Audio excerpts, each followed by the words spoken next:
Hey everyone, in this course we will learn simple, practical VBA and how it works within the SOLIDWORKS environment. If you want to go further and use these skills in real projects to automate SOLIDWORKS PDM Professional as well as SOLIDWORKS, then we've got some advanced courses on our website for you. You'll find the links to these courses below. Let's get started.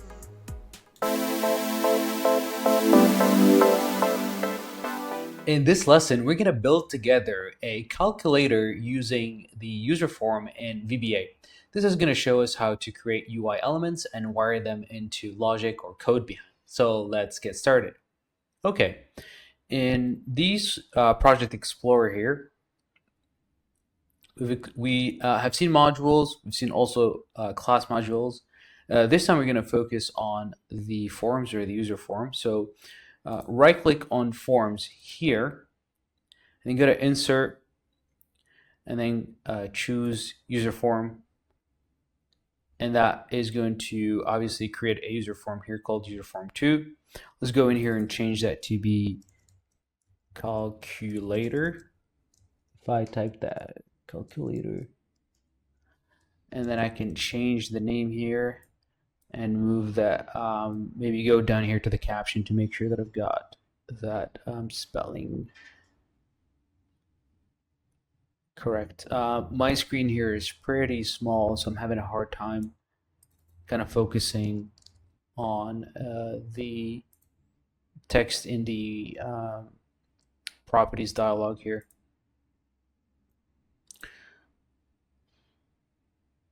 Calculator, perfect. Now we're going to use the toolbar to add controls to our user form, right? So just make sure to go to view here and click on toolbar just to enable that. It's being shown here on my other screen, so I can just drag it out here. Now we can start designing our user interface by adding the controls that will make up our calculator. So we're going to create a pretty simple calculator here. Let's start by adding just a few controls. The first one probably is a good idea to use a text box for the display. Let me just minimize this, click this here one more time. So I'll go to my toolbox and then I'll click on the third control here, the second control actually, that says text box, and I will draw a text box right here. Once I have it, I'm going to go and change the name of my text box here from text. Let me go back and make sure that it's selected. From text box 1, I'm going to change that over to txtDisplay. And I'm going to go back to my toolbox here, and I'm going to add a number of command buttons. These command buttons are going to be our digits, right? So what we're going to do is we're going to need 10 digits from 0 all the way to 9. So we'll create one here. The 0, 1, how about we name that differently? So 0 will be call this BTN A, and the text here we'll change that to 0. If I can find the caption, and maybe my 0 will be somewhere down here, and then I'll do, maybe you could move the 0 here. I'll do here, change this to BTNB. That's for 1, BTNB. And then I'm going to change the value here to 1, caption 1. And maybe I'll move this over here, move this here. We'll need 2, which we will change to BTN2. Let's put C as the name and then change the caption. And obviously, if you don't want to watch me struggle through adding these buttons to the UI, you're more than welcome to skip for the next few minutes here. So btn D, so A, B, C, D, btn C is going to be 3. So btn D, so we'll have to change this to the value here in the caption. It's going to be 3. I'm going to select these 3 and paste them and place them literally up here. So for 4, we're going to change the name here to btn. For my 4, I'm going to do btne. Now it's going to be 4 in the caption. 5 here is going to be another button that we're going to name btn F. That's going to be 5. And then 6 here, another button btn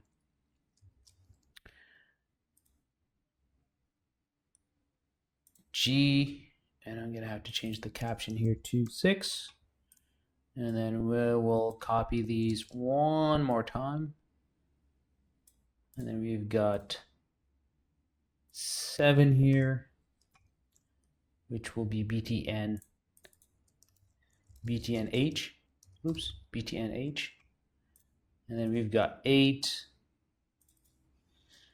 btn I is going to go for H. Oh, sorry, btn I is going to go for 8.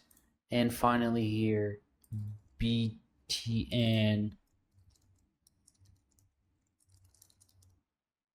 J is going to go for the button with the caption 9.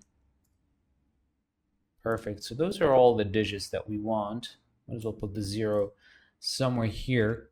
And then we need a few more buttons for our operators. So we'll just copy paste the 0. Let's add the operator plus. Let's add that somewhere here. So let's do plus. Let's call this btn K. btn K. And this is going to be R plus. Copy paste that, and then we'll do the minus or the subtraction here. We're going to change this to btn. Let's do L for the minus. And then we've got 2 more here. Let's do the multiplication, which we'll do btn M for multiply, and change the caption here with a star. And then the last operator here would be for our division, which will be btn N. btn N. And then we've got 2 more things that we need as well, which are going to be the equal button as well as the decimal point. So we'll do equal, let's call that BTO. Let's BTN, sorry, P for equal. And then the last one here is the decimal point. We'll call this BTN O. BTN. And I hope I didn't make any typos. BTN O. And then we're going to change this caption here to a dot. So that's how we create our user interface by simply dragging and dropping our controls into our user form, and then placing them accordingly here with our mouse and keyboard, and changing the name of the control, which will come pretty handy in our logic in the code behind, as well as changing the caption, which what appears here in the user interface. Great. So now, if I select my user form, just select the user form calculator, and then I'll right click here and I'll go to view code. This will take me something called the code behind. And what you see here is a block of instruction or a method that that is referred to as an event handler. You can see how the name of the method or of this method starts with the object, and then there's an underscore, and then the event that this method responds to. So if we click on our user form, when we run it, the code that's in here will respond to that. So if, I'll place a breakpoint right here, and then I run my my user form, and I click here. You can see that the breakpoint has changed to yellow, meaning that the Visual Basic Editor is now has paused the execution. Has see here the code has responded to that event, which is fantastic. So this is really a very, very simple explanation here of the event handlers. So you can see here we've got a drop down that shows all of our controls with their names. And in here, in this other drop down, you can see all the other different events that we could add here to our code behind, and then we could add logic that responds to those events. So we don't really need the event for the click. We don't need the click event for the user form. We actually need the event for when our user form is initialized, which was probably somewhere here called Initialize. If I click on it, the Visual Basic Editor automatically here adds an event handler. We use the name of the form underscore and then the name of the event this subroutine will respond to. So I can just select everything that's I can select simply the so I can select the user form here. I don't user form click. I don't need it. I can move forward here with my initialize method. So always start your modules, your class modules, your forms at the top of it, always option explicit, making sure that we catch any undeclared variables. And then we're going to define a few variables here. One I'm going to call the current value. This is what's going to hold the current value inside the calculator in memory. So I'm going to call this as a double. And then since I can add multiple operations, I'm going to define here a variable called pending OP as a string. And finally here, another variable of type Boolean called uEntry, just telling us if we need to clear the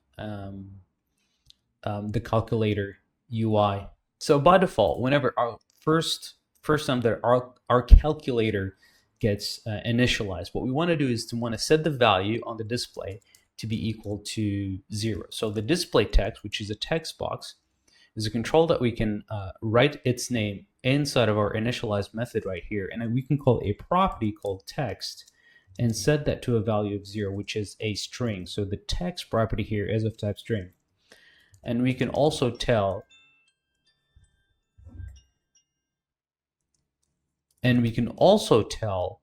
our logic here, and we can also tell our calculator that this is going to be a new entry. Fantastic. So now what we want to do is to create a function called DigitPressed. So DigitPressed,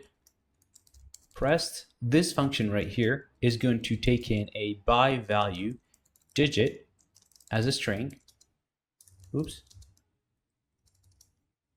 And in here, let's just change the title, the name of the subroutine so that it's DigitPressed, so the proper letter casing. And we want to be able to actually add the digit to the display. So if this is a new entry, so if new entry, then we want to be able to add this to the display digit, and then the new entry is false. So this is when we add a digit for the first time, we're gonna add a value in the display, and then we're gonna set new entry to false. Otherwise, if we add another digit, then that new entry will override the value that's in the text box. So we're gonna do else txtDisplay.text will be equal to the existing value in our text box, and I'm gonna append that digit that we just added to it. This will make sense here in a minute once we test it out. Fantastic. So now this method right here doesn't really respond to any particular event. What we want to do is actually add the event handler for all of our buttons, and once those event handlers are invoked, we will call DigitPressed and then add the value of the digit that was pressed from the button. So let's go with the first example. If I go back to my calculator, and then I'll click on or double click here on the zero button, you'll see that we've got a new btn click event, or btn underscore click. This responds to the event of the click. This responds to So we can see now a click event handler that responds to the zero button being clicked. So in here, we're going to say, hey, add or digit pressed, and we want to add 0. So this will add 0 to our display. If that's a new entry, then it will clear the display. And if it's not a new entry, then it will append that to the display. Fantastic. Now we can do the same thing for all the other buttons. So I can go back here to my calculator. I'll go back to 1, and I'll just go back here and copy the DigitPressed method, DigitPressed subroutine, change this to 1, and do the rest. So we've got 2, paste that, DigitPressed 2, 3, DigitPressed 3. So we're calling the DigitPressed method and passing the value of the button. And then the fourth one here is E, the button called btn E. That's 4, and then 5, and then 6, and then 7, 7, and then 8, and then 9.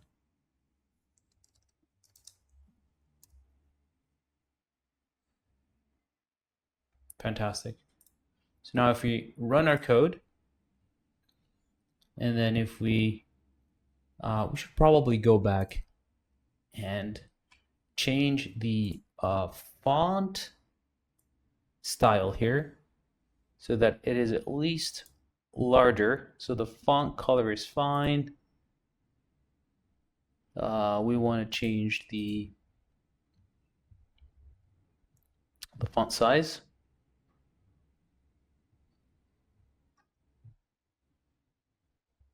So I've clicked here on the font dropdown, and maybe we can just change the font to maybe let's put it at 14. So if we run this, run this, you can see that the value here, or the font looks better. So now if I press 0, that's 0. We've got a little compiler that says here digit this is not defined. So let me, I think we made a slight typo here. So let's right click here, go view code. So it's probably DigitPressed. Let's change the name of the subroutine so we don't have to go and change it in every event handler. Let's run our code one more time.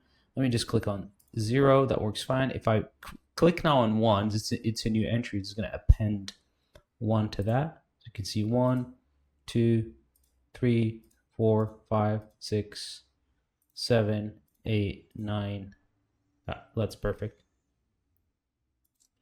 Now, using the same approach, right, with the DigitPressed, we want to be able to handle when the operator button is pressed, and we've got a couple of them, right? So let's start with the plus operator. So now we could double click here, and we're gonna have to create a special method here, just like what we did with the DigitPressed. We'll do sub operator pressed. Operator pressed. And then in the operator pressed method, we're going to have to add a by-val parameter. I'm going to call it operator as string. And inside of our method, if new entry equals false, then I'm going to leave the logic here for if it's a new entry to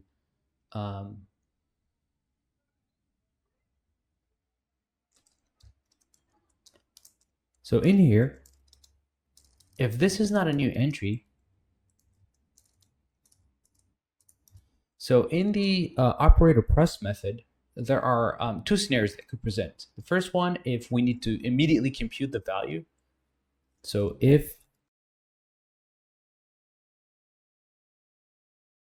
the operator pressed method, whenever we press either plus or subtract, we want to be able to compute that value immediately. So if this is not a new entry, so if not a new entry, or if new entry equals false, right, then I want to be able to compute the value here. So I'll just do end if. I'm going to compute the value. And once we're done with that, we're going to put the pending operator, which is a variable that we're going to define here, or I think we're already defined that as OAP. And we're going to say that now we're just need a new value. We're waiting for a new entry. So in here, we're going to call a method called compute, or a subroutine called compute, that we are going to define here literally above operator pressed. So public, we don't need to make it public, we just type in here compute, sub compute. Our compute subroutine here is going to so we'll need to define a variable called value v here as a double. The value, or the value here, is going to come from our display. So this will be convert. So the value will be coming from our display, which is a string. So we need to convert that to from a string to a text, which we have a method for that, VBA.cdvl, which is convert to double, and is going to take the text property from our text display. So now that we have our current value, then we could do a select case on the pending operator, right? If case will be equal to plus, then we're going to do current value will be equal to current value plus v. And then if case is minus, then we'll do current value minus v. And then if multiplication here. I can just copy paste the cases here.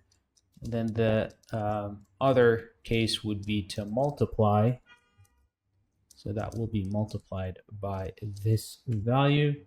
And finally here, we need to do the division case.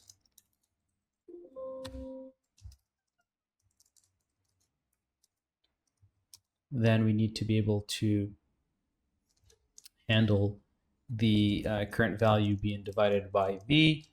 And we need to be super careful here because we cannot divide by 0. We're going to get an exception, right? So if v is different than 0, then we can actually, then we can actually perform the division operation and if. Now the remaining case here, if there is no operator specified, so case else, we can end our select and we can set the current value to the value that we just inputted right there. Great. So now in our btn k, which is the plus, right, we can call our not compute method, but rather the operator pressed. So we can go back here, operator pressed, and then in the operator pressed, we'll specify the corresponding operator for the button that's called btnk in our case, which will be plus. So we'll copy that. And then we'll do the same thing for the other operators. So let's go back here. And then we'll do this for the subtraction. So this will be minus. We'll do the same thing here for the multiplication. This will be multiply. And finally, we'll do the same thing for the division, which is this last button right here. Fantastic. So now if we run our code and we say that we started with 4 divide and then 2, that's going to give us 2. Fantastic. Now we're missing a few functionalities here when it comes to the decimal point as well as the equal button or the equals button. We can add that here pretty easily. So let's start with the decimal point. It should make things here pretty easy. So what we want to do for our decimal point is to see if there is a dot in the display text, right? So if VBA in str, which means in string, the original string will be the text from our display text box. So display text.text, and then the character that we're looking for here is dot, right? If this is equal to 0, so it means that there are no dots there, then we can do DigitPressed or digits pressed, and then we'll add the dot as a string, just dot and then decimal place and then endif. The reason for this is because we can only allow one single decimal place, decimal point, or this dot right here in our text, in our display text. You can't have like weird numbers such as like 1.2.5. That's not going to compute. And then the value could easily be converted here to a double, even with a decimal point. Now, if you go back here to the equals sign, we can immediately call on the compute method that is going to compute our value can say here that the pending operator obviously will be equal to an empty string, so that it can take us immediately to the else case. And then for the new entry, obviously as soon as we press the equal button, we want to clean up we want to give the user immediately. We want to give the user the result and prepare for a new entry. So now, if we're to go back to my UI here and run my calculator, I could press, for example, 2.3, and I can divide that by 2. And I can click here on the equal sign, and this should give us a new value, but it actually doesn't do that. We'll take a look here briefly to see what is going on. So let's go back here. Let's put a breakpoint right here. Let's run our code. 2.3 divided by 2 equals, and then we can go into the compute method F8. Let's see, the value is 2, and then the pending operator is divide, case divide. I'm going to divide by 2. The current value is 2.3, and we get the value here, current value.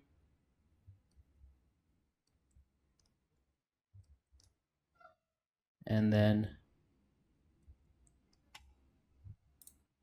we don't display the value here to in the text box, and that's probably the issue that we are missing. So I can close this and I can go back to our logic. So we need to go back to our compute method, view code. Let's go back to our compute method and make sure that at the end of the compute method, we are actually displaying the return value of our calculation in the display text box. So display text or txtDisplay dot text will be equal to our current value. We could use a method here called VBA from the VBA library called cstr, which is convert to string. And that converts the current value to a text that we can set here in the text property of our txtDisplay or display text box. So now let's go back and test this one more time.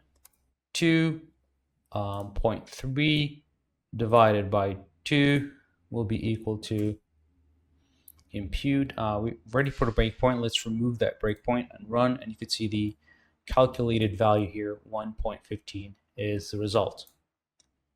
So this kind of a really good simple example that summarizes how we could place controls in our user form, how we could add buttons, and have event handlers respond to the click event of those buttons. If you have any questions about UserForm, then please feel free to post those questions in the comment section of this lesson, and I will see you in the next one. Thank you.